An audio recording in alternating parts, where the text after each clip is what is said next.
Gentlemen, I don't know about my colleagues here, but I find this absolutely unacceptable. And I think, Mr. Chairman, that we've got to find some sort of bipartisan path to bring about regulation. Otherwise, we'll be faced with the possibility of having a fourth hearing.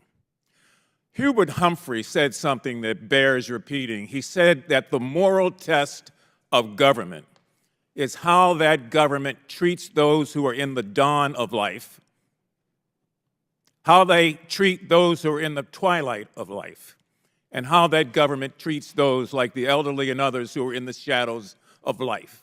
We're not doing a good job when it comes to prescribed medications because what we're doing is to push them further into those shadows. Now, I know that I could be a band of one on this, but I'm never going to stop banging this drum because people are hurting. And I just don't understand, to the three of you who are here, how is it that you're right and the Federal Trade Commission is wrong? Help me to understand how you're right and the attorney generals of 8 states, and it could be 9 as of today, are wrong.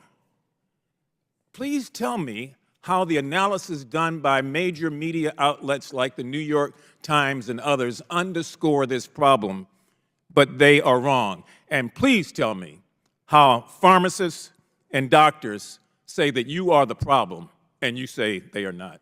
So I think this begs for an approach that's bipartisan and one that finds a way to correct this issue.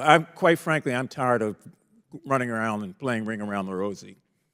Now, I'm not saying you should not have any sort of profit margin, but I think those margins are exorbitant. I have yet to see the formulas, even though you say you're transparent. I don't know what formulas you use to come up with the pricing. You know, is it sleight of hand? Is it now you see me, now you don't? This is crazy. This is absolutely crazy. And I would go so far to say it's anti-American.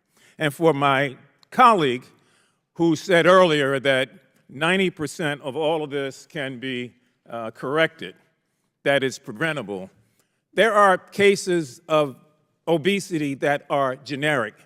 There are cases of cancer that go back to generic